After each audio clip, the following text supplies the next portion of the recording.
Le monde entier retenait son souffle. Les regards étaient rivés sur les écrans, les cœurs battant à l'unisson dans une attente insoutenable. Les nouvelles se faisaient rares, et chaque seconde semblait s'étirer à l'infini. Des jours d'un silence assourdissant qui semblait durer une éternité. Puis, une lueur d'espoir ou de désespoir, nul ne le savait encore. Les rues désertes, les réunions politiques tendues, tout semblait figé dans le temps, comme si le monde entier retenait son souffle en attendant le dénouement. Bachar al-Assad, l'homme fort déchu de Damas, est finalement sorti de l'ombre depuis son exil forcé à Moscou. Depuis des mois, il vivait dans l'ombre, loin des regards, loin de son pays. Mais aujourd'hui, il a décidé de briser le silence. Son message, empreint d'une amertume palpable, résonne comme un cri de défiance face à un destin qu'il a brutalement éjecté du pouvoir.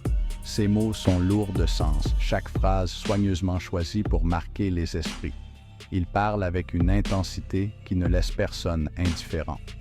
Dans une déclaration relayée par la chaîne Telegram de la présidence syrienne, Bachar al-Assad a tenu à rectifier ce qu'il qualifie de fausses informations circulant sur les conditions de sa fuite de Damas. Il veut rétablir la vérité, montrer au monde qu'il n'est pas l'homme que l'on décrit. Il nie catégoriquement avoir fui à la hâte, abandonnant son peuple et ses proches. Il insiste sur le fait que son départ était une décision mûrement réfléchie, prise dans l'intérêt de son pays et de ses citoyens. Il veut que le monde sache qu'il n'a jamais cessé de penser à son peuple.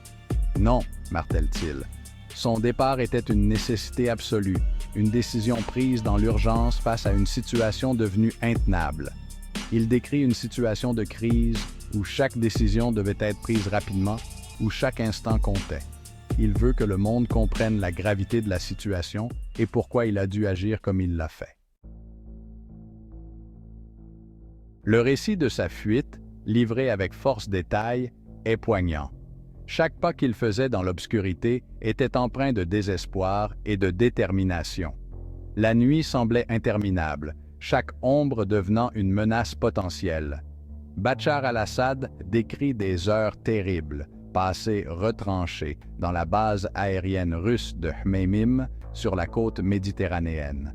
Cette base, autrefois symbole de puissance militaire, était devenue son dernier refuge.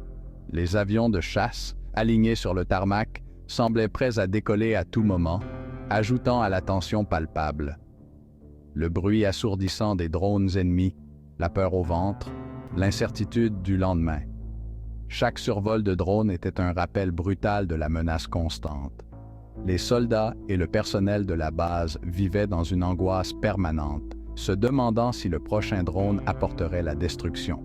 La situation, déjà chaotique, a basculé dans l'horreur lorsque la base a été la cible de ces attaques ciblées. Les explosions ont déchiré la nuit, transformant la base en un champ de bataille. Les cris de panique et les ordres hurlés se mêlaient au fracas des détonations, créant une scène de chaos indescriptible.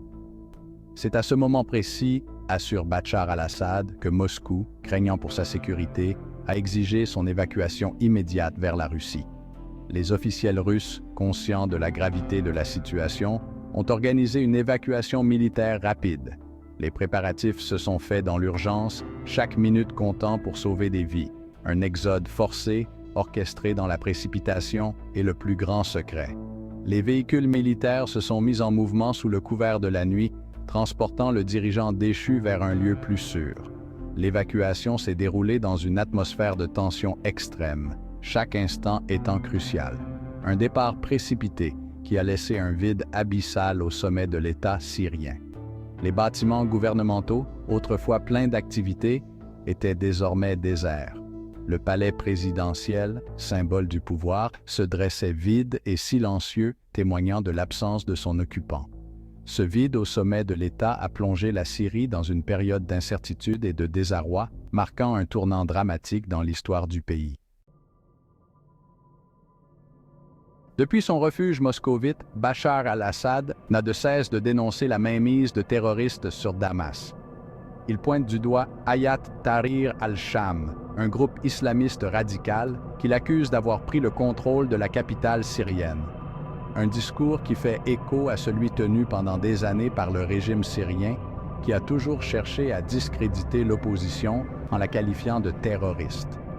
Une rhétorique guerrière qui interroge et inquiète la communauté internationale, d'autant plus que la situation sur le terrain reste extrêmement volatile, controverse et des conflits incessants.